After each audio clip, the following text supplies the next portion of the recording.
Hi. You know, once upon a time, I have deep memories of having lived on a hill like this. I was a little kid, but the folks left that hill when I was just a little bitty guy. And now I'm trying to find that hill, trying to find family, my ancestors who live there. I don't know who they are. I'm going to look for them, and I'm going to find them.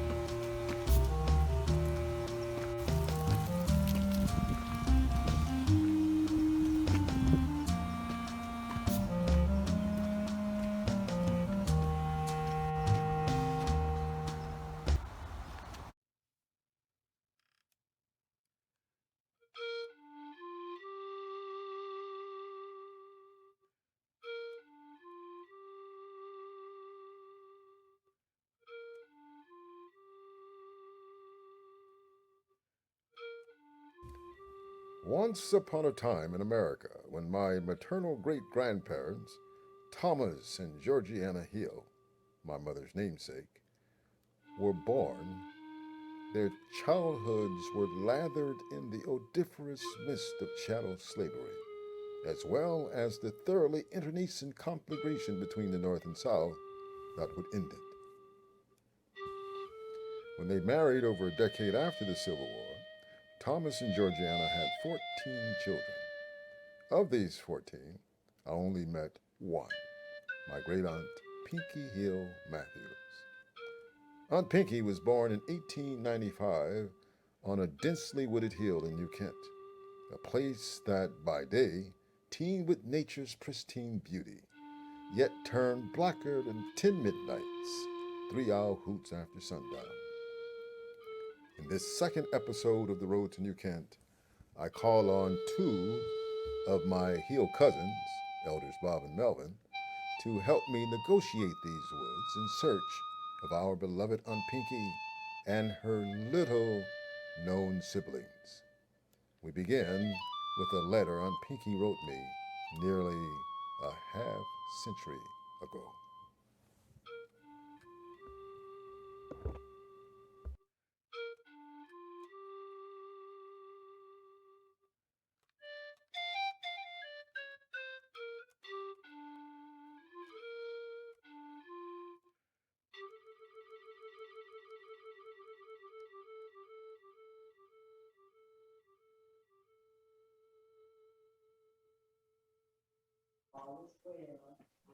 So this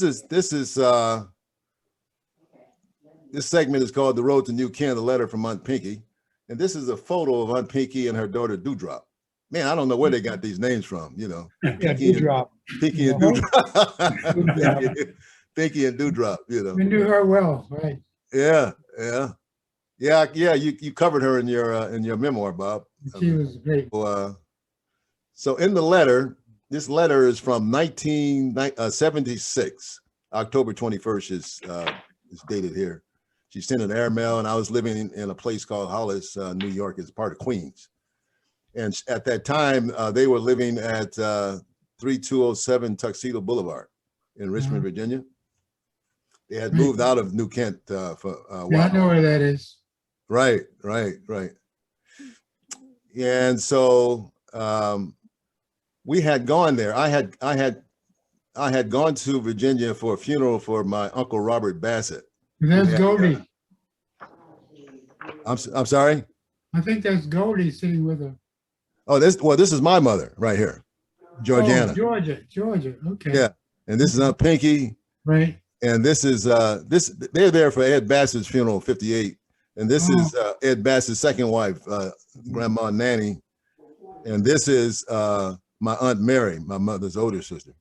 Yeah, I know her. They're hanging out, yeah.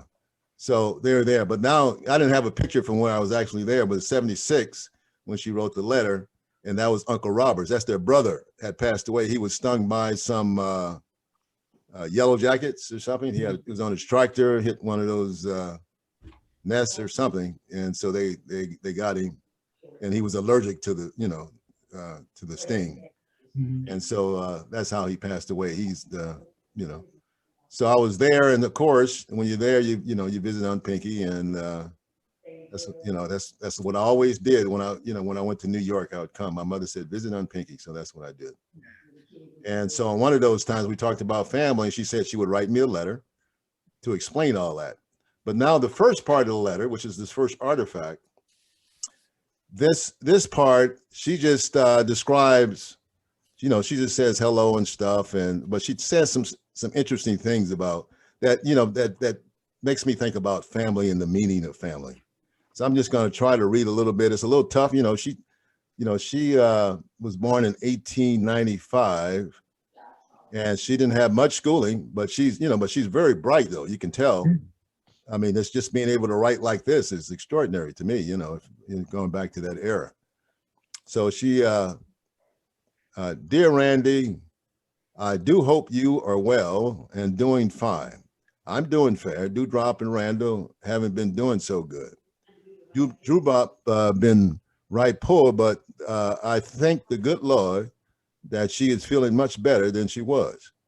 Robert's death got all of us down pretty low. I haven't been much good since, but the Lord is good, and he is keeping us in his care. And I thank him every day of my life. I talked to Goldie. Now, Goldie is Uncle Robert's wife. That Goldie, not Goldie Bassett. There are two Goldie Bassets, but this is Uncle Robert's wife. So I talked to Goldie yesterday, and she said she is doing fair. Her oldest son, Clarence, carried her to New York for a few days, and it helped her so much, and said she and the family is doing all right. Everybody been so nice to her, she said. She said the people brought her some kind of food since Robert passed. Dewdrop and I carried a big box of food up there the day Robert was buried, so you all would have plenty to eat that day. We carried 4 chickens and a large bowl of potato salad, 2 lemon pies, 2 loaves of bread. Huh? She could really cook. Oh, yeah. They all could cook. That was one of their fortes, cooking. Right. Yes. They whipped up a lot of food that day, huh? Oh, my I goodness. used to look forward to going to the church on those big Sunday, big meetings. Oh, yeah. Absolutely.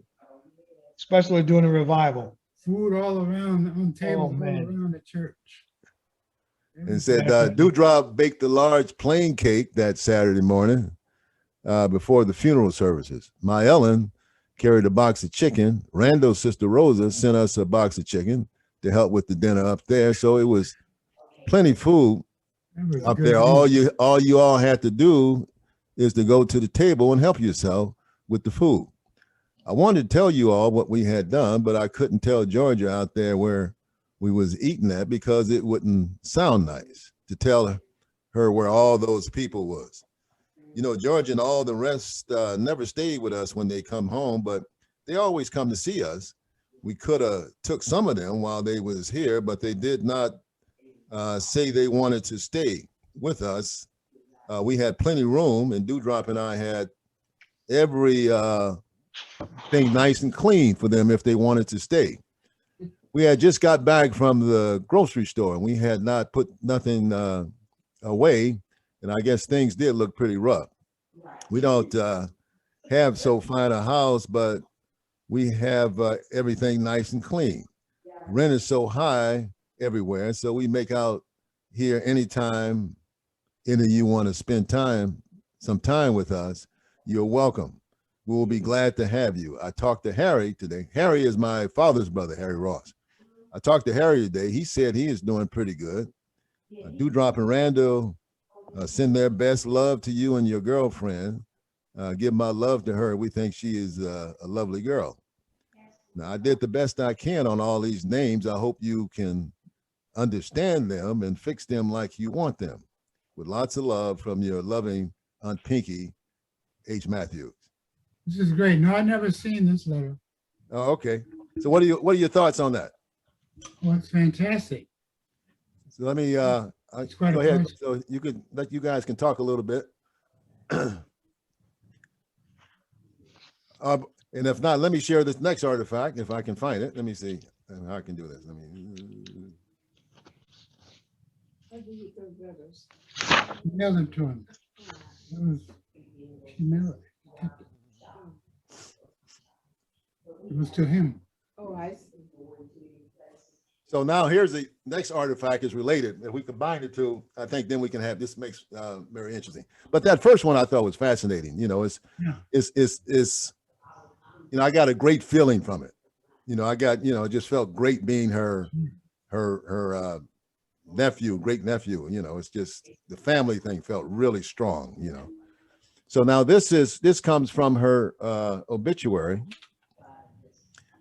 And so this tells about her life, right? Because these are things I didn't know. This obituary I got from my mother. When my mother passed away, this is one of the things I found. So Mrs. Pinkie Hill Matthews, daughter of the late Thomas Hill and Georgiana Hill, was born on April 17, 1895 in New Kent County, Virginia. She departed this life on Wednesday, October 3rd, 1990, after lengthy illness. She was a faithful member of the Rising Mount Zion Baptist Church, New Kent County, Virginia, where she sang in the choir, taught Sunday school, served as a missionary, deaconess, caretakers club, clerk, and treasurer. Also, she was a member of the Good Samaritan's Lodge. She was united in holy matrimony to the late Cornelius Matthews. They were blessed with two daughters, the late Dewdrop Matthews Williams and Ellen B. Stokes. Sister Pinkie was a kind, loving person, always willing to give a helping hand. She will be greatly missed by everyone who knew her. She is survived by one daughter, Ellen B. Stokes, one son-in-law, Raymond Stokes, two granddaughters, Bernetta and Raybon Stokes, one sister-in-law, Judy Hill, and devoted nieces and nephews, Edwin and Eldonia Bassett Jr. of New Kent, Virginia, Junius Bassett of Los Angeles, California, Georgia Ross of Los Angeles, California, Emma Tanner, should be Tanner, of Los Angeles, California, Goldie Washington of Compton, California, Jonah Melvin of Richmond, Virginia. She is also survived by a host of nieces, nephews, great nieces, and great nephews, cousins and relatives, and friends. So where we fall in this, we are great nephews. We are great nephews. Mhm. You know, and I it's thought it was interesting. interesting that they indicated that Helen was one of her actual daughters. She actually took Ellen when my father died. So, Right. So So Ellen what- was just, wasn't Ellen Maxwell's was- daughter, Ellen was a Right. Brooks. but yeah, Yeah.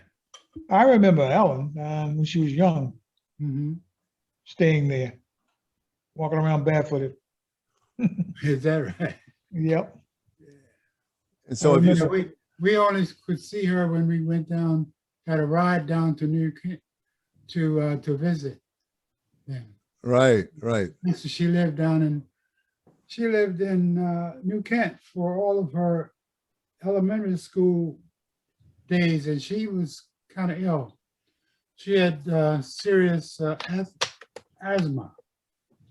Yeah, we want to talk more about that when we get to the, you know, this Hill family, because I think there's some health issues related to that relate to asthma in a sense, but we'll get to that.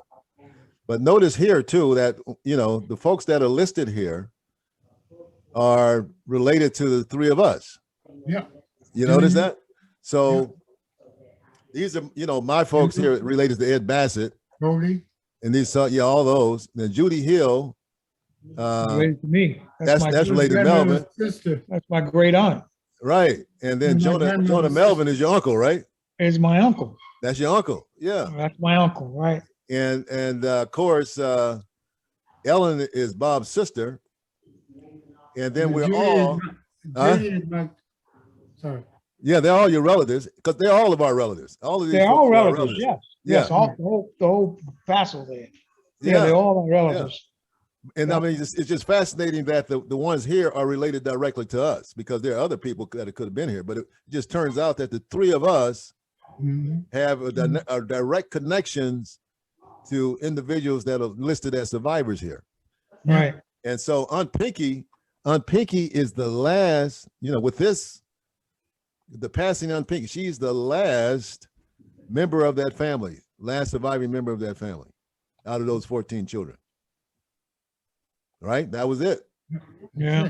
Everybody was gone once she passed away from that family. All right, so let me go back to for a while. Let me just go back to this picture, right? So any more reflections on that? Bob, let me just start with you a little bit. Say more about that, about the connection with Ellen. Okay, well, to begin with, we remember grandmother's relatives because we visited Judy. They lived outside of New Kent. And of course, Pinkie was her sister. But we only saw Ellen very occasionally when we could get some, because we didn't have a car, someone to take us out there. And sometimes that was quite an adventure, because if you went and the roads had, if it had been rained recently, to me, it looked like there would be even chance that we may or may not make it. And of course, I was like a toddler, and this was not a pleasant experience for me, just to go through those roads. And by the time we got there, I didn't want to see anybody.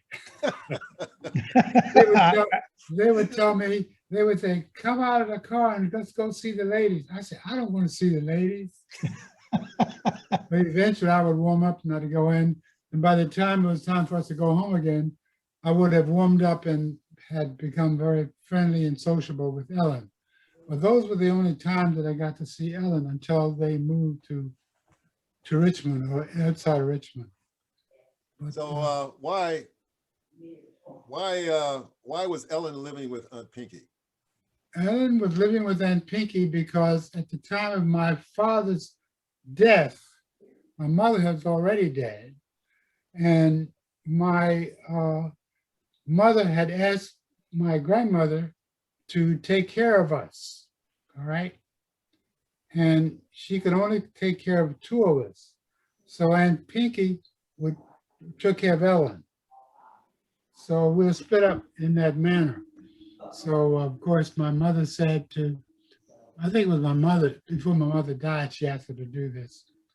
Asked my grandmother, Martha, to take care of us, the two of us, until she came back.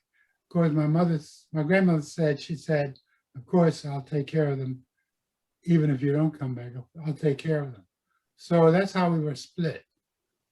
Ellen went to Aunt Pinkie, and she was like an infant. She was like in the 2 cradle. years old. I think it's about Yeah. 13 or 14 months, right? Yeah, she was before she could walk. Right. And the two of us were 2 years. I was 4 years older than my sister. We were 2 years apart. Right. So that's how we. So your parents died very young, right? Yeah, they died. They were in their 30s. And both died from tuberculosis or some form of it. Yeah, some form of what we now call the diseases associated with tuberculosis. Right. My Aunt Lucy called it Consumption? white lung disease. Oh, white lung disease. Yeah, because she worked in a bakery. So she had a similar kind of ailment that people that work in toxic environments. Right. But her death certificate says tuberculosis. Right. Her mother's death certificate says tuberculosis. Right. All right. So now I'm going to go back. Melvin, I'm going to go to the census. These got a couple of interesting exhibits.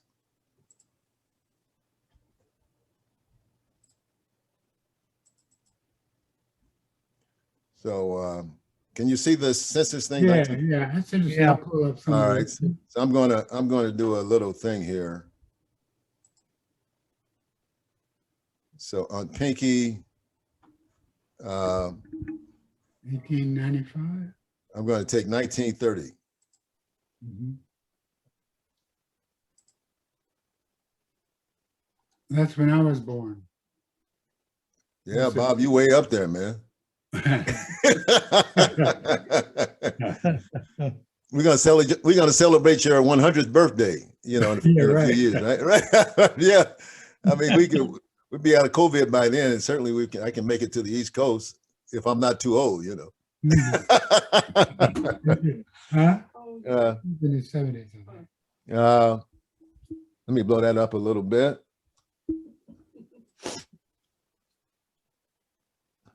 So Yes, here, you- this is the 1930 census. Can you see this where it says Cornelius Matthews? yeah, I see And it. this is Pinkie. That's Cornelius, her husband, right? And there's Right. Dewdrop. And Dewdrop is 18 years old. That's And then the door. there's Ida V. Melvin. She's 16. And there's Lucille Melvin, who's 14. Yeah. Melvin, you want to talk about that? No, well, she was taking care of my mother. I don't really understand the circumstances, how that evolved, but I think there was my grandmother on my mother's side died very young. And I'm not really sure about my mother's father. I think same thing, died very young. So that's when Aunt Pinkie stepped in and took care of my mother. So that's why you see her there on the census. And Dewdrop and my mother were like sisters. Oh, yeah, You they're know? very close in age, huh? 18 and 16. Yeah, they were like sisters. Uh-huh. You know, and Lucille, I'm not really too sure about because you got to remember when I had visited Aunt Pinkie in Richmond, I was still a toddler, you might even say. I was still taking naps in the afternoon. Right. So- So I remember, quite frankly, I'm surprised that I remember so much about the visits. But yeah, Dewdrop was there, Ellen was there at that particular time, and my mother always talked about Aunt Pinkie this, Aunt Pinkie that. So she was a major influence in her life. Okay. You know? Well, yeah. Now, what happened? Let's trace that, and then we'll come back to 1942 later. But let's trace that. So we want to take a look at what happened to your grandmother, as well as Lucille. Right? Mhm. Let's see if we can trace that. I'm going to go back to this.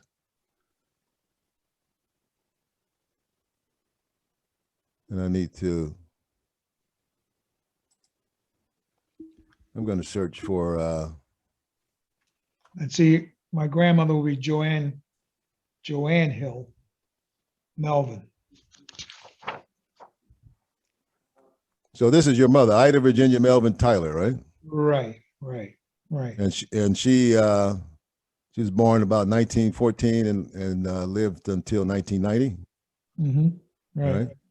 And so here are parents. This is Joanna Hill Melvin. So she was born in 1886 and died in 1920. So she was only about approximately 34 years old. Exactly. They died very young. Yeah. And then Same here's thing your with, here's her husband, Jonas grandfather. Melvin. Yeah. So he was about 20 years older than she was. Mhm. And he Well, died 6 yeah. years later, 1926. So he made it to about 62 or something like that. Yeah. So by the time you get to 1930, right? So he had already passed away as well, 4 years before the 1930 census, and when your mother and her sister were living with Aunt Pinkie. Right.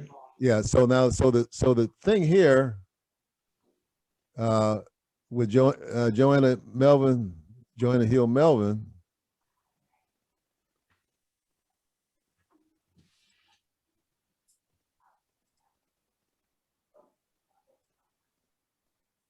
So this is Joanna Hill Melvin's certificate of death.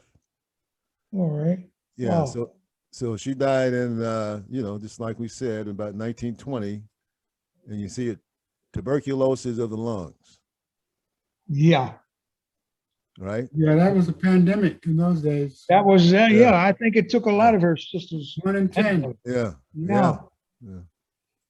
So we got another case of that. Now now we go back. So we want to find Lucille also. yeah, Moody. Lucille Melvin movie, right? Right. Yeah, And so Lucille, she was born about 1917, and then she died in 1945. So that's you were just a little toddler, Melvin, I guess, around that time. exactly. I So, was so only you wouldn't have 1 any year old. memory. Yeah, you wouldn't have any memory of her. No, I don't Yeah. remember her at all. So let's take a look at in Michael County. all right, that's Richmond? Is that like Richmond? Yeah, that's Right. Richmond. Okay. That's out of Richmond. Oh, she died. She died in Richmond. Oh, she died in Yeah. Richmond, not New Kent? No, Horenko, that's Richmond, right? That around that area. Right. It says death, New Kent, but let's take a look at this death certificate though, because I found that one. Okay. Interesting. Oh, I know why it was. Let's. Well, I don't know. Let's not. Maybe I don't know why. Let's see. So What does it here's say? the. Huh? It says New Kent County though, place of death. Right, and well, we can check here. So, yeah, see right here it says place of death, New Kent County. Right. So I don't know why that. What happened there? Maybe she was Probably- ill and she, and went to Went back New Kent. home. Yeah. I don't know. And so we look down here. She was 28 years old. And this looks like I have a hard time reading some of these things because you heard, the handwriting is not clear all the time. But it looks like hypertension or something like that, maybe. I don't, And High blood pressure. and nephritis or something, maybe. If you put a PH instead of the F there, right? Nephritis. Yeah, nephritis. That's kidneys, right? Kidneys, yeah. Right. Kidney And problem. then I think this is like a premature labor. She was 5 months pregnant, I think. Oh, And then some other kind of infection. infection she had. Yeah, something down there, right? So this is not bad. This is kind of sad. Only 28. So yeah, that's why you don't know her, man. Just like you kind of wonder why you don't know people and where the fault comes from. Exactly. Yeah. You hear the name, but you said nothing comes up when you hear the name, Right. Just a total blank. Yeah. So if we go back, so back to so Melvin, here's a whole list of the children that showed up for your grandmother and grandfather, right? Which one of these do you know? The only ones I knew was my uncle Jonas Melvin Jr. And that was it. The rest, I don't even think were living. Right, because at least the ones I could find, right? Because Look at the date. That's Mary 1935, yeah, 1908, they're all dead. 1935. Yeah. And that's only. Do you mind if you want to take a look at these, a few of these? Yeah. Yeah, That'd just be to see. interesting. No, see, they all died at young ages. Yeah, that's very young.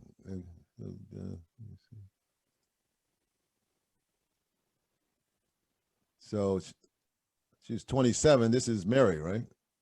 Right. Yeah, she was 27 years old. She was single. And was it septicemia? The septicemia. Yeah, like, What is that? Septicemia. So it's like, like infection of the blood. yeah, the septics is what they call it. Oh. Septite. Like if, Oh. something she's infected the blood. Oh, okay. Yeah. Yeah, so that's Mary. The septis now they call it when you get Right. that's sad too. That's really sad because that's like poor medical care. you Right, know? I was gonna say the same thing. Oh, Lack of attention. Poor medical care, yeah. not something that we would find today, I guess, or if you had it, you get it fixed. Exactly. You could, you know, avoid death at any rate, you know what I mean? Well, the life expectancy is a lot higher today than it used to be, Oh, absolutely, yes. compared to those days, you know. So Pearl Melvin Watson, that was another one of the children, 1911, 1931. Dinwiddie. Yeah, tuberculosis there. Oh, look at that, another tuberculosis case. Mhm. And she Mhm. was She only, also had manic depressive psychosis. Did you see that? whoa, look at that. She was only 21 years old. Yeah, That Yeah, and tuberculosis, right? yeah. yeah. So we got a lot of stuff going on this hillside, man. Yeah.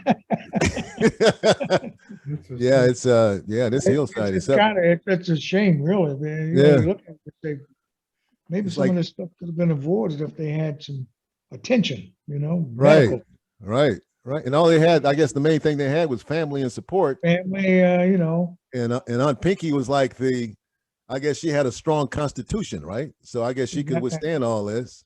Yeah. And because Ellen was telling me, for example, that because they lived there, let me go back to 1940.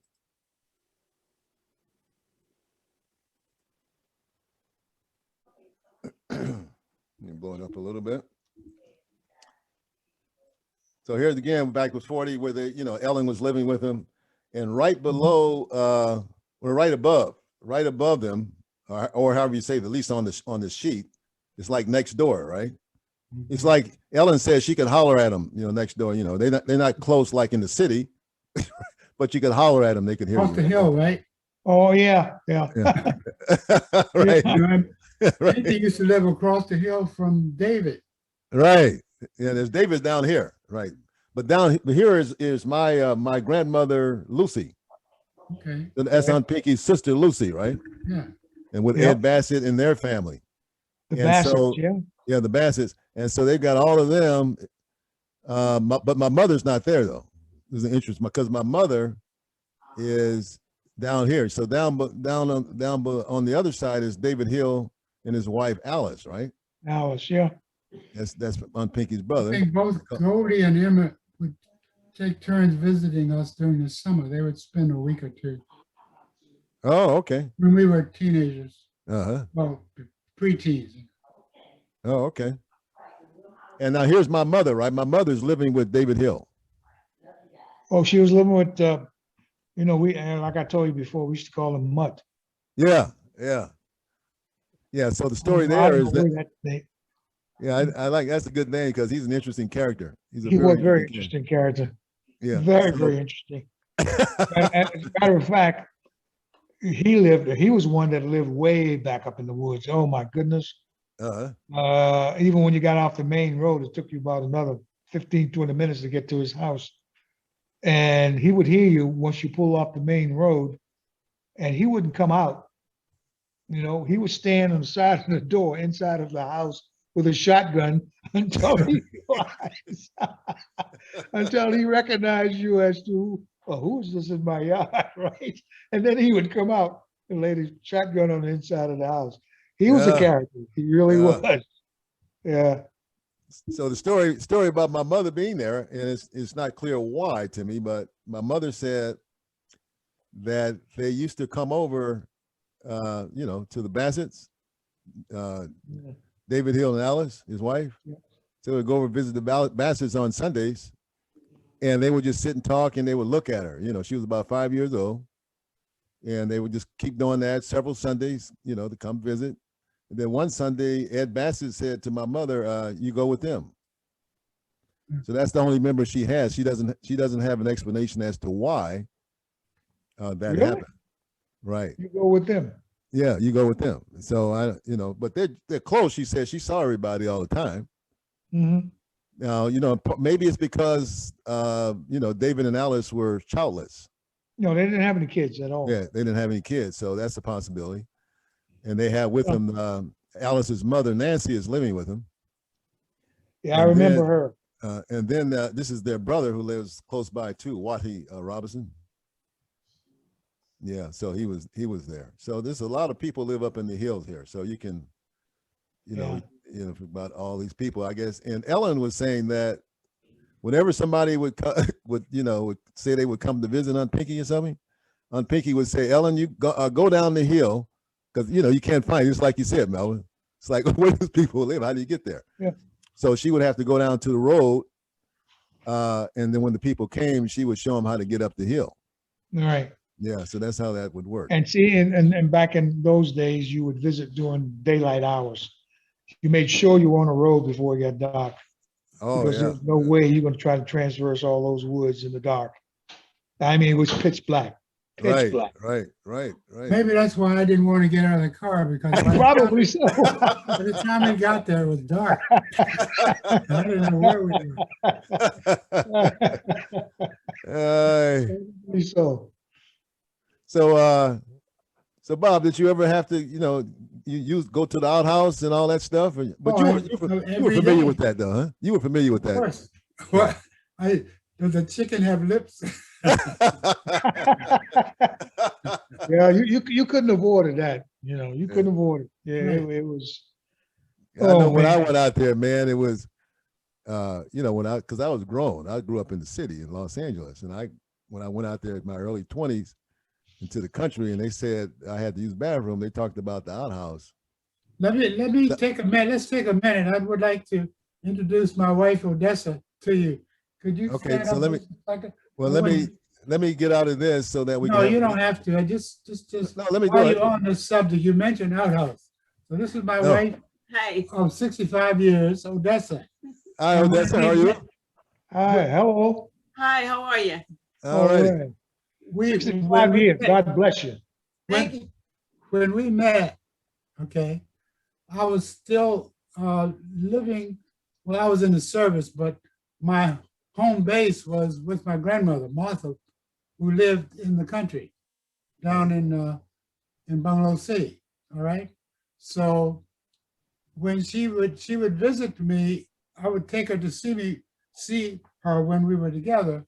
But when I went overseas to Korea, she would come and visit my grandmother whenever she could. She would take the bus from Washington, D.C. to Richmond, and then get on the Richmond bus and go down 9 Mile Road to stop 20 to get off the bus at stop 20, walk 3/4 of a mile with her suitcase to see me. To see my grandmother. All right. And then when she got there, she would spend the night or however long she would spend. But of course, that's where the outhouse became one of the requirements. This is how we lived, right? It never bothered her. She never said anything about it. She would get on her, after a few days, couple of days, I guess, she would get her suitcase packed, get back on the road, walk 3/4 of a mile back to the bus station, take the bus to Richmond, okay, and then take the bus from Richmond to Washington, D.C., back to her home in Washington. So This went on for about 6 months while I was in Korea. Wow. So I just want you to let you know that she's just, all right. Yeah, we know about the bathroom. That's what you call fortitude. I'm telling That's what you call exactness. And this is what I'm going to dedication. do, and this is what I'm going to keep doing. Right. So you guys were married by then, huh? Were you married by then? No, we're not. We got married after I came back home from Korea. But she visited. She asked me before I left if I should wait for her, right? If she should wait for me, rather. And of course, I said yes. And so then she fought, and she did the same. I mean, that's wonderful. That's a wonderful story. Right? It is. It's a nice story. Yeah. Right. Very good story. I'll never forget it. I bet you won't. Talk to you later. All righty. Nice meeting Nice you. meeting. Great seeing Nice you. meeting you too. Yeah, that's a great one.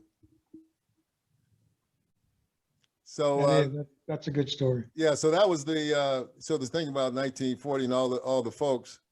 So you can see though, I mean, in terms of Pinkie, it was the times, I think, it was a time for family to come to the fore, because of the great challenges, the health challenges primarily that confronted probably not only the Hill family, but many other families during that era, and certainly up in the hill, probably living up in the hills and on farms and and stuff like that is probably more risky when health wise, I think, Well, you're right, but they didn't have the risks that they didn't have access to healthcare, but they didn't have access, they weren't involved with people that were infected with tuberculosis either. Yeah.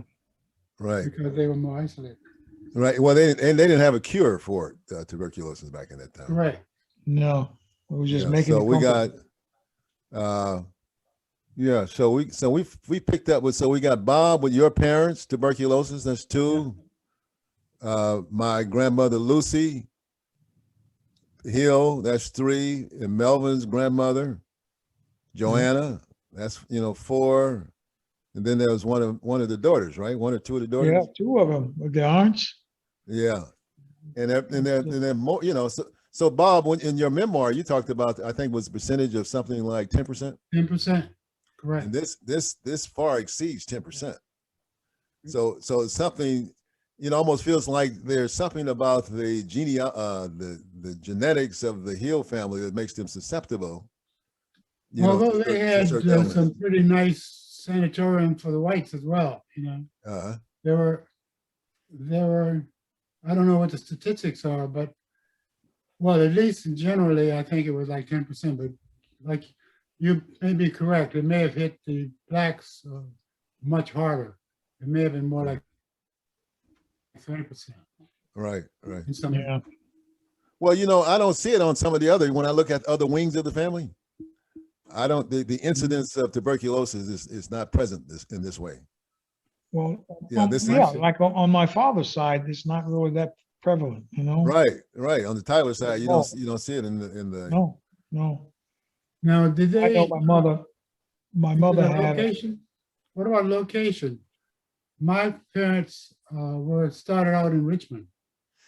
They were living with their parents in Richmond before they moved out to the country. Well, see, my mother left at an early age. She left on Pinkie. I think she's about 16, 17 years old when she went to Norfolk. Norfolk? So, yeah, she moved to Norfolk with my father.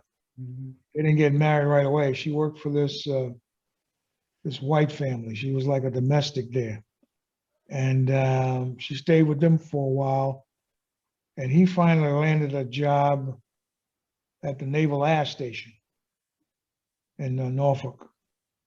Could have been a function of the density of the population where they were, like if you're in the city or as opposed to the country. Well, it was a lot more populous than New Kent, that's for sure, in Norfolk, see, because they eventually moved into this little place called Titustown, which was an all-black community plopped right in the middle of all the whiteness around it. And that's where I didn't grow up there, but I remember it as a young kid. I went to grade school up to second or third, and then my father bought a home, and we moved out towards Chesapeake, Virginia, at the time. I've heard of Titusville. No, this Titustown, you don't have that many. It was you had a couple of churches there. It was a pretty good expanse of black folks. And they had what they call Liberty Park, which was a housing area, low income, which was here again predominantly black. But we lived on Hewhart Street. I won't forget it. And it was one of those neighborhoods that everybody knew everybody. Very closely knit neighborhood. If goes back to the saying that if your neighbor caught you doing something, she had the right to beat your butt just as much as your parents did. And quite frankly, that happened to me a couple of times where they, by the earlobe, they took me home. I got another beating. But that's the way it was. I remember that, you know. And here again, I was really small, young kid.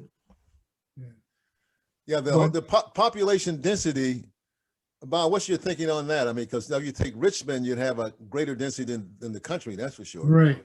And Norfolk would probably be somewhere between Richmond and the country, right? I mean, it's not as dense as Richmond, right? But we had it. Right. I think tuberculosis is like a virus, right? Right. Contagious. Yeah, it is. It is. Very My contagious. father worked my father worked in a barber shop. He was a barber, and my mother worked in a bakery. So they were in the city where there's lots of interaction and lots of people. So I don't know if that had anything to do with the fact that they were both hit by it.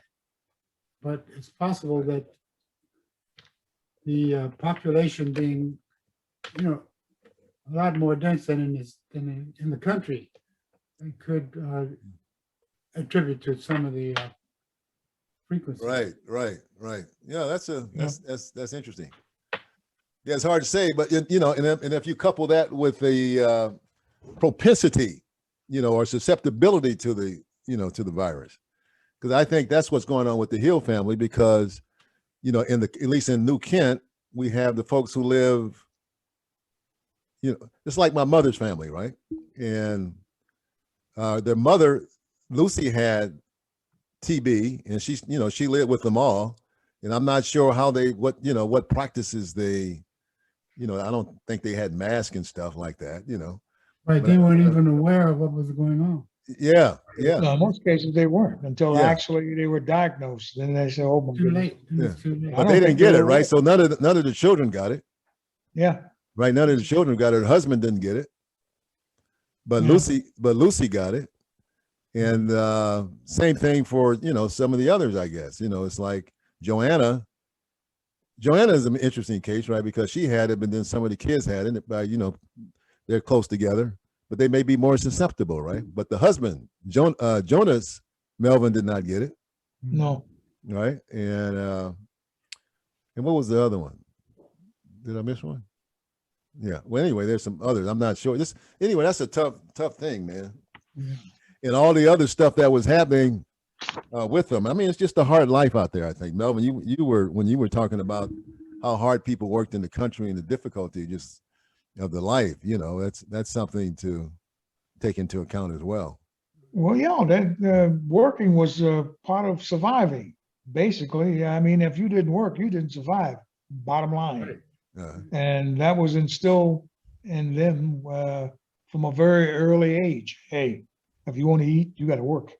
Right. If you want a roof over your head, you need to work. And that was, and see, going back on the other side to my grandfather, that was just if you didn't work, hey, you got to get out of here, especially if you come of age and you don't contribute.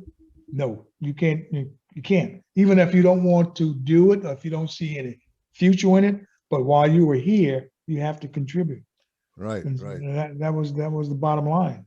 So, and you could see not only my family, but everybody's family. You go to the Bassetts, you go to the Hill, everybody we knew, the Williams, all those families there, they all worked. I mean, they worked, and the kids at a very early age start pitching in. Right. And it was just the way of life.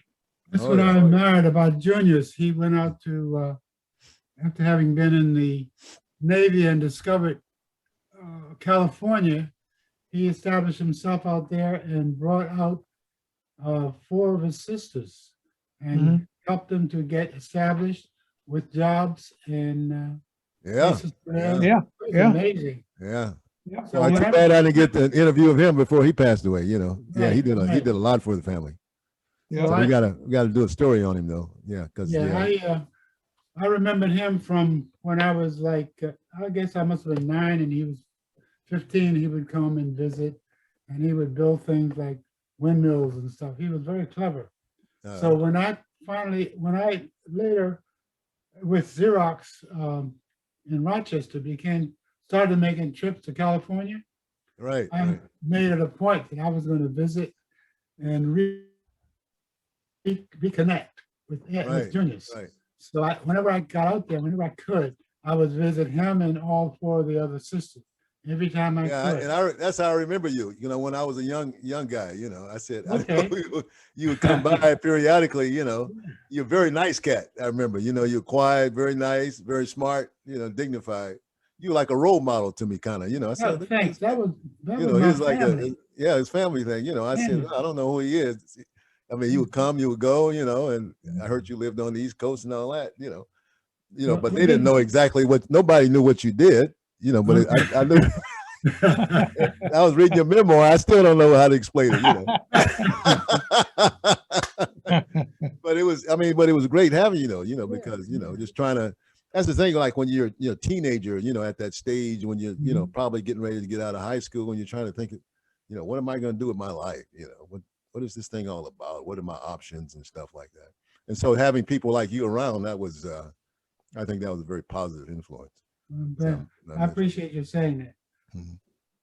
Amused by the stories about your other friends that had drinking at the water fountains. Oh, Indicative of how complicated and how weird the relationships were in those days. It brought to my mind something a little different, but when I came out of service and we came back home and started working at Fort Eustis, it was about 80 miles driving from where my grandmother lived down to Fort Eustis, which is near Newport News.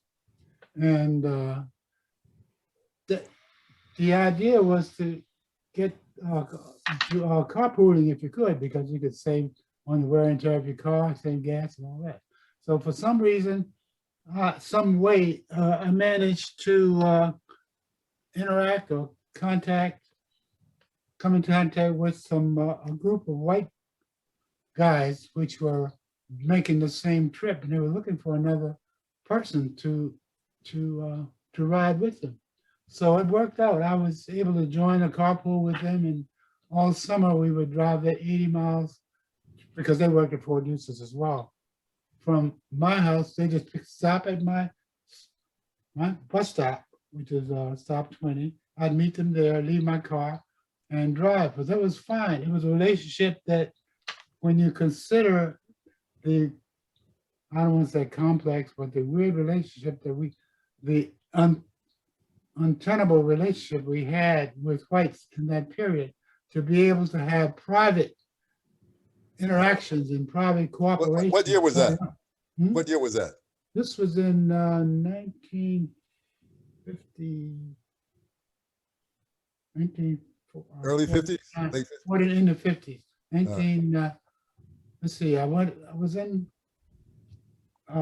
service. Okay. It was in the mid 52, it was in the 50s. So this deep during the Jim Crow era. So everything, all that stuff. So it was okay. I mean, on a personal level, we could do fine as long as we didn't act up in public, right? Right. Isn't that something? So like drinking the white water at night.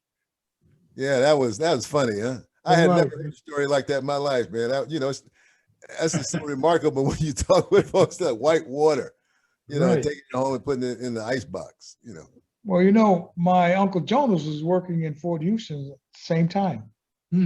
He was a cook there. I see. Okay. And he would come out of Williamsburg, because he was living in Williamsburg at the time. I see. Okay. And he would drive to Fort Eustis. He was a cook there for a long time. I was an electronic technician at Fort Eustis. Worked with the Signal Corps. Yeah, I think he retired from there. Mm-hmm. So let's talk a little bit about, we got all these entries, but we focused on Pinkie. Let's talk a little bit about yourselves. Bob, if you had 5 minutes to describe your life, you can have more than 5, of course, but I'm just saying if you had 5, but. Well, I don't know. I think if I had 5 minutes, I would say that one of the things that I think growing up in the situation where we were in, where we didn't have much except each other, was what prepared me for life, because no matter what happened, it wasn't going to get any worse. I could only do better. So I didn't think about, all this ancestry stuff, and I only looked ahead. And it's not was because I was ashamed of the future, of the past. I didn't see it as relevant. I didn't ask my grandmother any questions, unfortunately. I wish I had, because she could have told me so much stuff that we could use right now. Right, It right, right. seems like people only get to the position where they have the luxury of thinking about the past when they're comfortable with with the present. Exactly. I I agree. wasn't comfortable with the present for a long time. Right. I wanted to, of course, finish high school, but then I wanted to try to get a job. I found out I couldn't get jobs because I would go and they said, no, we don't hire Negroes. Military piece.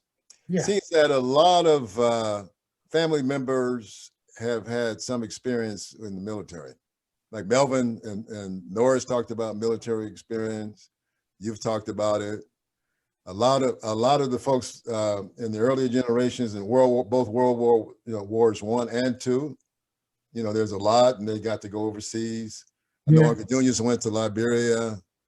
My father went to Japan, and my grandfather Ed Bassett went to France. It's a lot of this military stuff, and I just I wonder why. I mean, I could understand some of the reasoning behind it, but I heard the stories about Devil V. The idea that if Black people or Black men for the most part in those days, were to go to the military, then that would help to improve our lot in American society. Was that a reasonable, a way of thinking? Does that make sense? I don't know if I think over time things changed. What's his name? Truman had a lot to do with the Desegregation. desegregation. In other words, having gone into the service after Truman desegregated it meant a lot, because people had opportunities to get into positions that they had not gotten into before. In my case, being an officer, there was no distinguished, no conscious, no obvious distinctions made. In other words, I was respected and expected to do a certain job. And if I did that job well, it was recognized. And in my case, I was in during the Korean conflict. So I was able to go. I went to Korea. Fortunately, it was 3 weeks after the armistice, the truce was signed. Yeah. Right. But we were over there training, and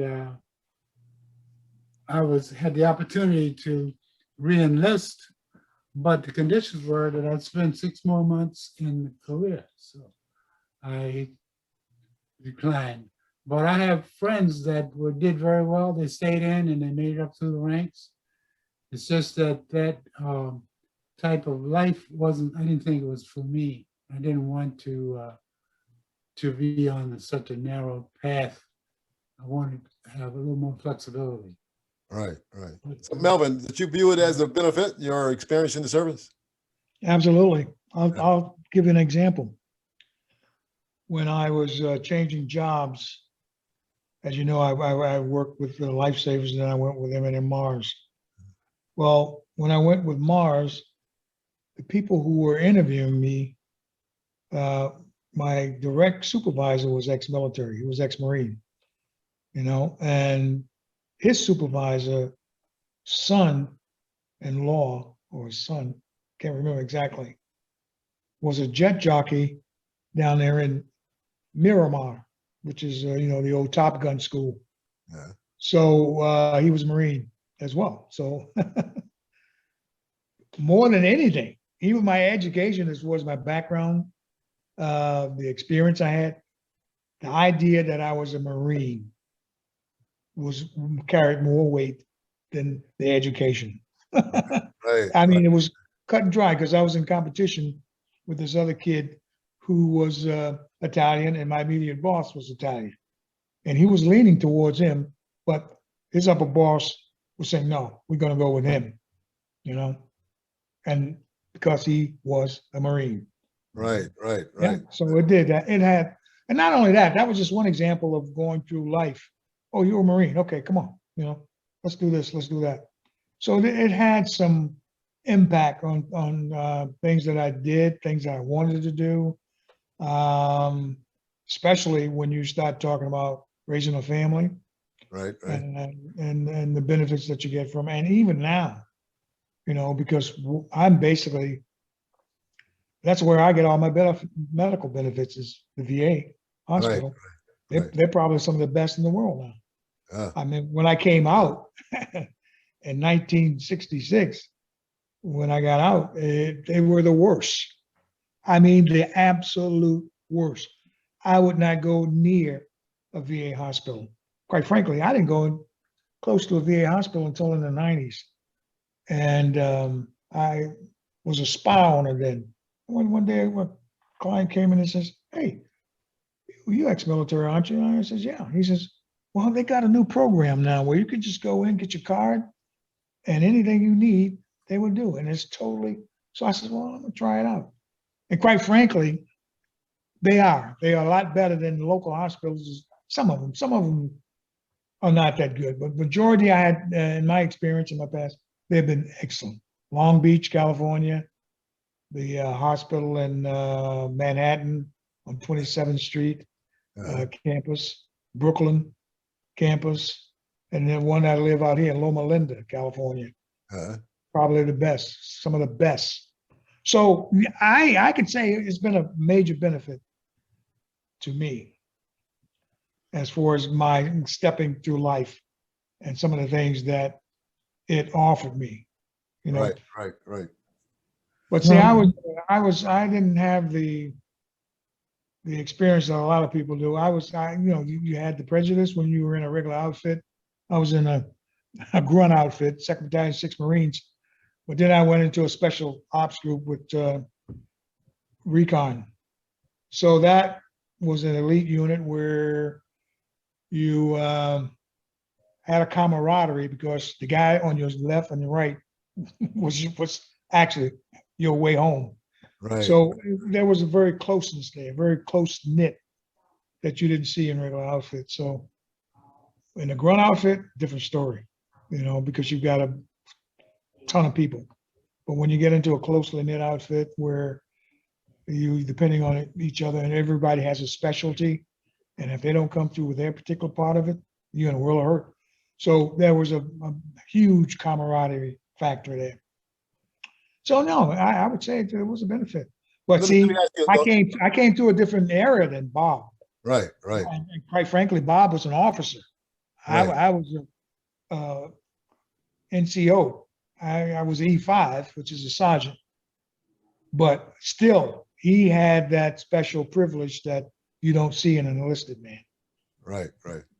Yeah. This question for you both: did your involvement with the military improve your outlook regarding race relations in America? No. No, I don't. It, you know, in the No. military, This is a quick one on this. I think in the military, in the military, at least my experience was that it's not a only if you pushing on certain barriers. In other words, I was really just trying to get through it, and everybody treated me fine. But I think probably when you talk about staying in and trying to move from, say, company grade officer to field grade officer, you know, to get these levels, I'm sure prejudice comes into play in terms of who's going to be, in other words, There's a moving glass from ceiling, in the moving, military. yeah, as well. moving from captain to major, or from major to colonel, or from colonel to general, that kind of thing. You get into the politics of it. I was just, what do you call it? I don't know, wet neck or whatever, that was a new, I did leave.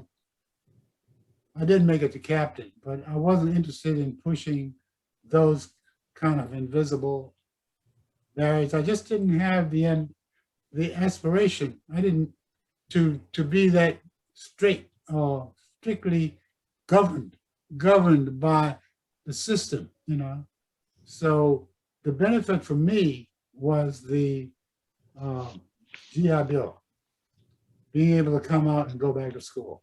Exactly. And I use that too. Exactly. So I see what you're saying. that's how I went back to Hampton, and by then we didn't go right away, but Odessa and I, we worked for a couple of years at Fort Eustis, and we did our thing there.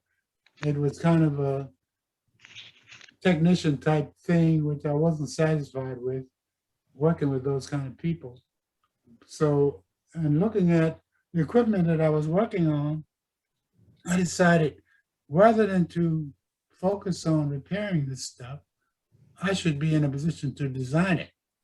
And I decided that after talking to a few of the technical reps that came to look at some of the equipment that we were having trouble with and the kind of people they were hiring just as reps, I said, well, I could do this, so I could move one step further and get into the design spheres. So we just, a couple of things gave us a little nudge, and I decided that maybe we should take the next step.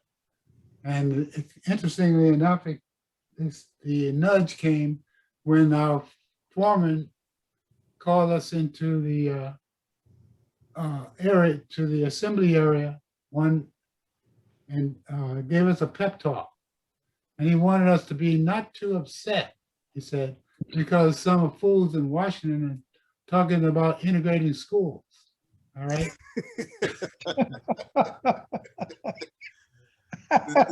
So that was his 1950s and 1950s. that was the 1950s. Yeah. So I said, maybe we should just decide to move on, because we're in this environment, we're not going to realize our dreams. So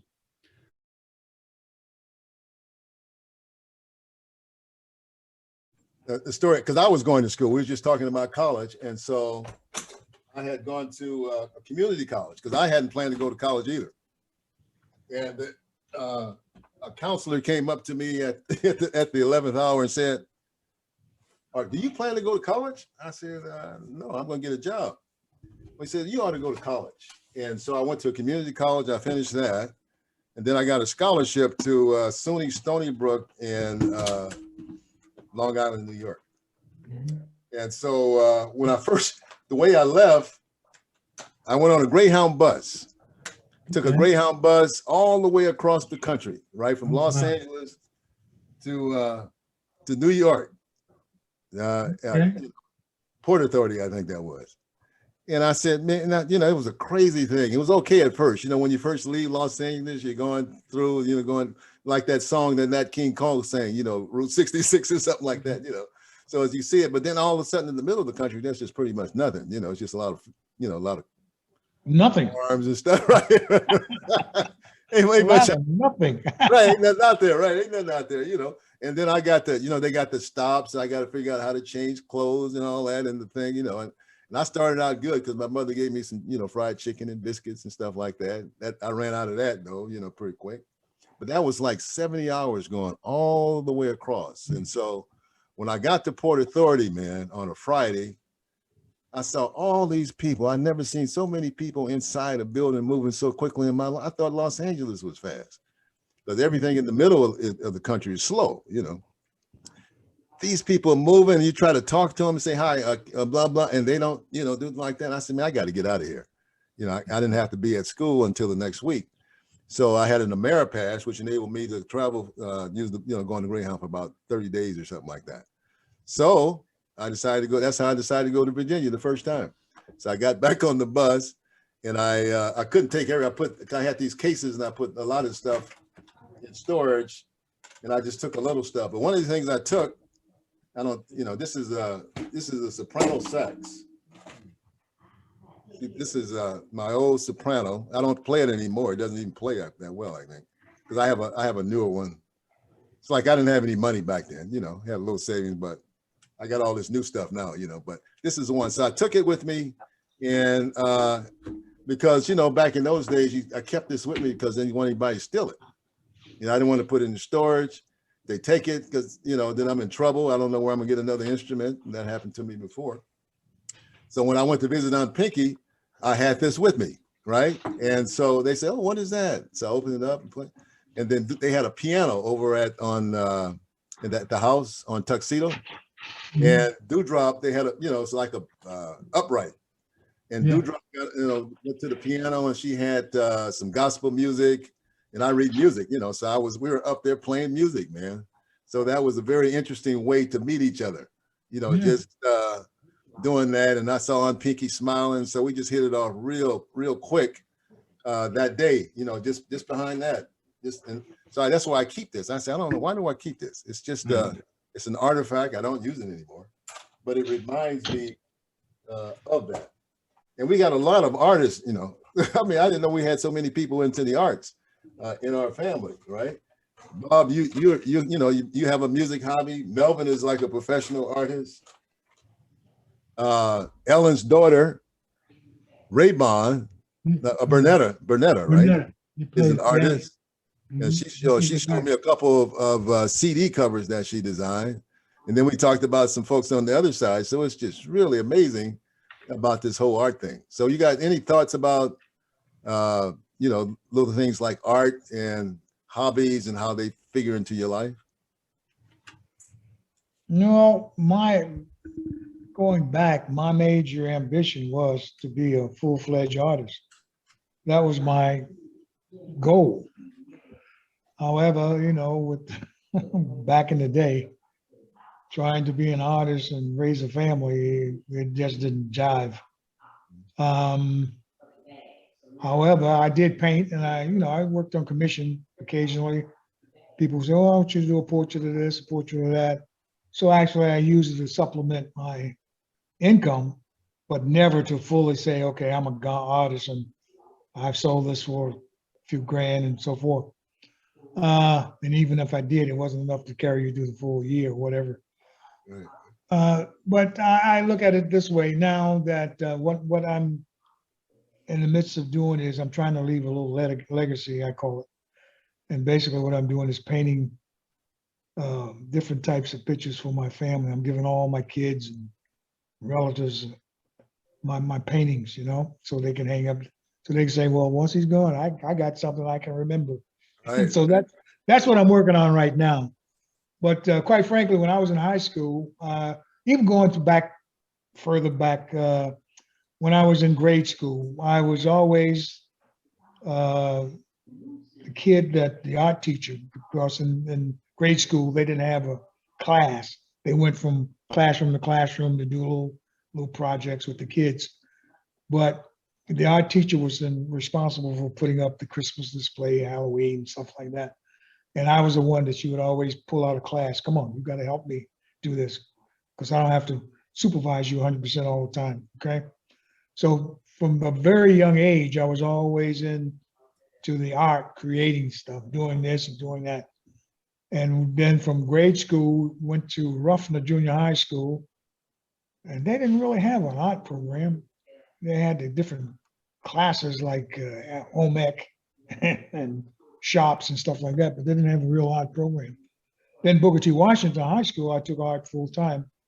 And at my graduation, she didn't tell me this until the last day when I went in to say goodbye to her.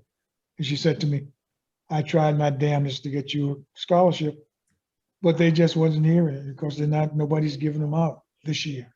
They have a program in works where they plan on doing it next year, but it isn't in full-fledged operation now. So Right. I'm sorry. I said, you didn't have to tell me that. I didn't know anything about it, but I really appreciate it. I gave her a big kiss on the cheek, and tears came down her eyes. But that's the type of relationship I had. And quite frankly, going through, when I went to art school, finally got I don't even know whether you call it a degree or diploma, but it was basically a degree, BA in art and business minor. So, but I had to go and to get a full-time job to support my family. You know, like I said, I work commission. And quite frankly, I've got stuff that I did, like I have a painting in my house I did of John Coltrane in Oh, yeah? 1967. Wow. That's on my wall. And what I did, I gave my brother, I gave my brother-in-law, whoever they liked, I would paint for them. Like he loved Otis Redding. Right, So right. I did a painting for Otis Redding for him and so forth. And that's the way it's been over the years. You know, it's been more of an enjoyment.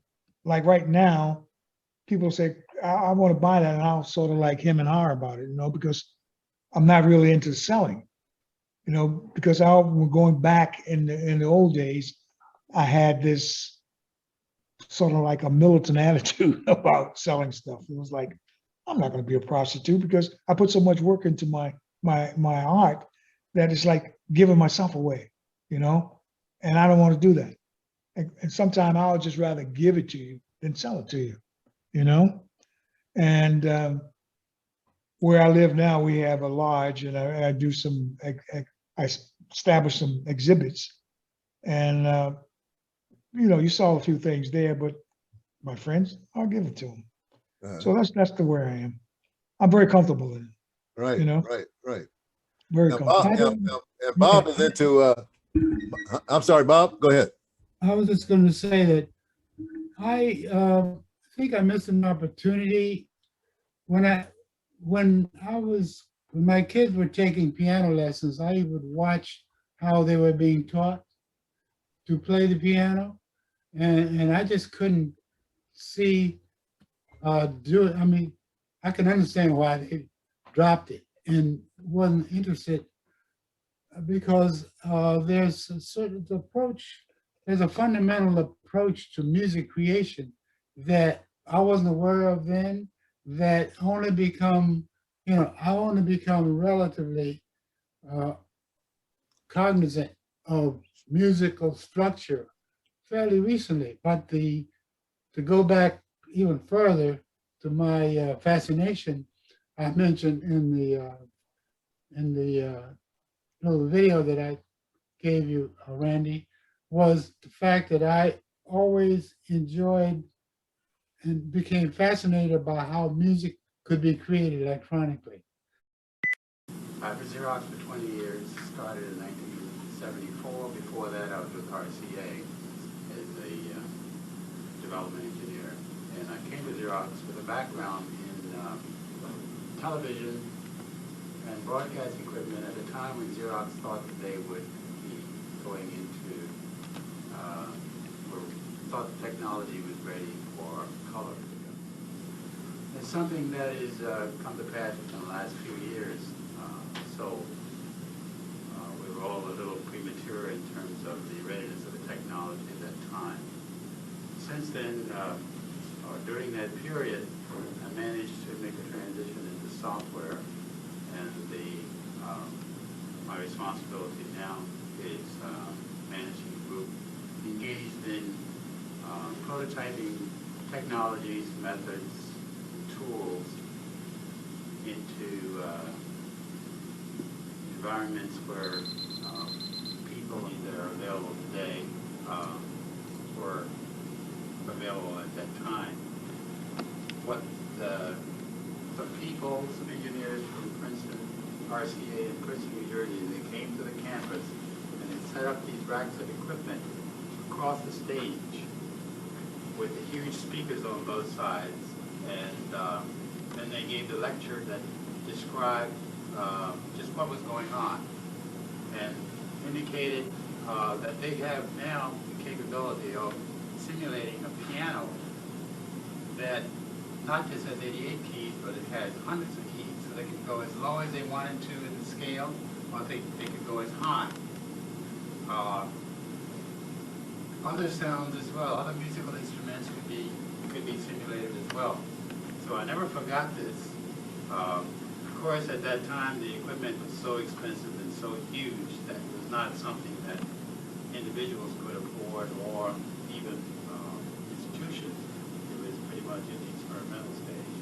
But I think it's interesting that today you can buy toys almost that can do that. And certainly professional musicians professional musicians have used this kind of equipment routinely to augment their capability along with their other acoustical and electronic instruments.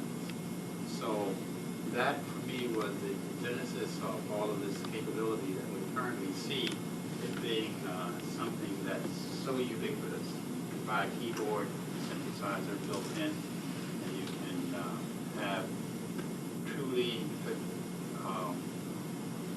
faithful reproduction of high quality pianos. I took piano lessons when I was a little kid, and I was trying to duck those things. But it was, oh man, I said, well, I think he's gone now. Let me go home. I go there, he'd be sitting on the couch waiting for me to come in. Boy, I hated that. It's a shame that it's been Oh my goodness gracious. I think music is like that, period, you know. Yeah, but you know, Right. I played drums all the way through grade school. Oh, you band. did? Okay. Yeah, I still mess around with them. I got, I don't have a trap or a set here because they take up so much space, but I've got the congas. I've got a couple of sets or 3 sets of bongos. I've got a nice snare and a tom, Oh. you know. So you still Yeah, play a little bit, huh?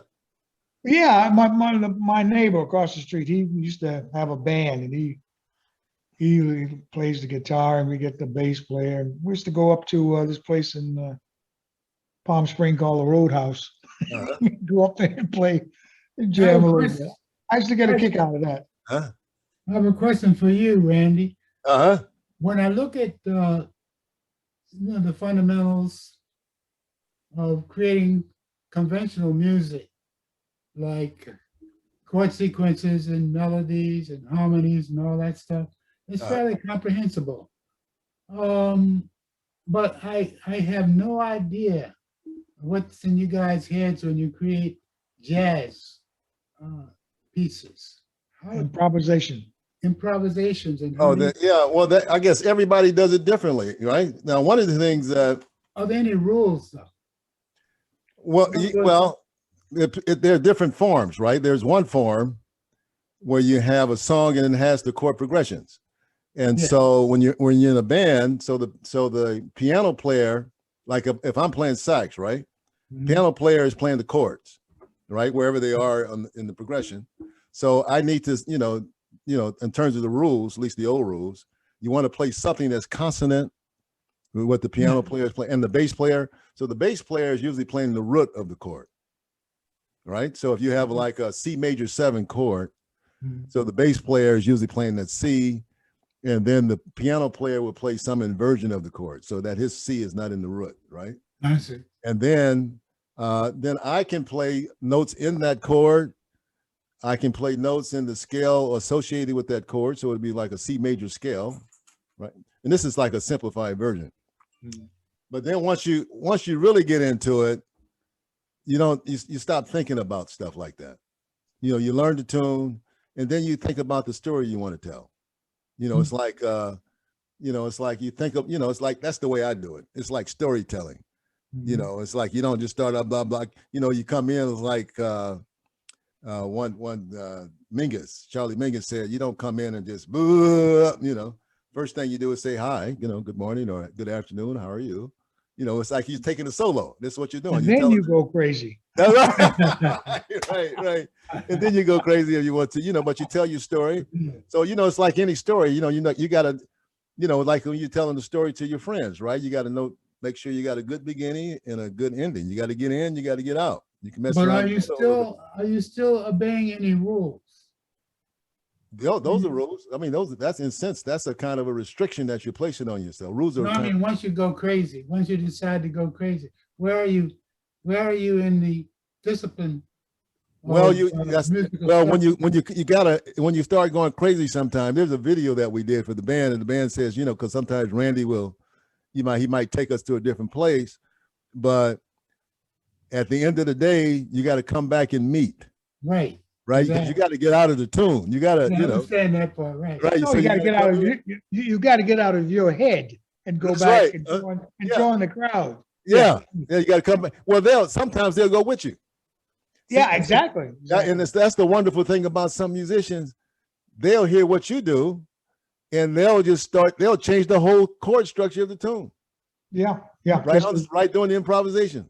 Exactly. Right? Herbie Exactly. Hancock said that once when he was playing with Miles Davis, that Herbie hit a chord. He said, and Herbie knew that the chord he hit was wrong. And Miles looked at him, right? He said, but Miles was not angry. Miles just said, Miles just took that and started playing something that was related to that chord that Herbie played. Because Miles like new ideas, Miles considered a challenge. Yeah. He said, oh yeah, what was that he played? That's what is he doing? Yeah. Yeah. So it gets to be a complex thing after a while. And it's just great once you play with some guys for a long period of time, and then you could work together like, I mean, it's just fascinating. I think it's the greatest thing, I can't explain it sometimes, Sometimes it falls apart, but sometimes you go to a place that is truly remarkable. It's I was about to say something, I'm not going to say it about how it feels. so let me tell you this thing about go back to the health thing, and it just dawned on me when I was just looking through all the stuff about the hills and tuberculosis and other pulmonary ailments and stuff like that. And I think somebody mentioned asthma, right? Who had asthma? Yeah, I think I mentioned, Ellen has had asthma. Ellen had asthma, right? So when I was a kid, right, because I was conceived in New Kent and born in the Richmond Hospital, but lived in New Kent as well. And so they thought I had asthma when I was there. And then when the folks came to Los Angeles, I became ill and they took me to the hospital. They said I had pneumonia, right? And those asthma and pneumonia, these are pulmonary things, right? This is where the mucus builds up in your lungs and in the passage. Right. So that's what that's all about. And tuberculosis, I think, is a similar thing where this, you get all these things get into your lungs. There's a susceptibility. Mesothelioma. Right. So we got all this stuff that's happening. So that's when I ended up in the hospital. And my mother said that, they had to tie me down because I just love to get up or something, And so they came to the hospital. They said, "You ready to go?" And I jumped up and said, "Let me out of this place," because they had me tied down, But one of the stories that I saw was about this Beauty Hazel Lee. So I wanted to go back to that for a moment because that was. Yeah, you had mentioned that earlier. Yeah, I just wanted to before we do anything else. I wanted to, because I know we've been. How long have we been here? Like a couple of hours? Yeah. Gotta go soon. Yeah, so I don't want to exhaust you guys, So I wanted to make sure we get the Beauty Hazel Lee before we go here. So Beauty, I'll just tell you what it was. I don't have to show you, and I just found it. I don't know why I didn't find it before, but it just popped up, because when you kind of do these searches in Ancestry.com. So I discovered that she died. She was only about 19. She was married, and she had this peritonitis or something, with it's like the lining of the stomach. I think it's peritonitis, or, something like that. And so that's what they said on the death certificate, But it turns out she had a baby 1 month before that.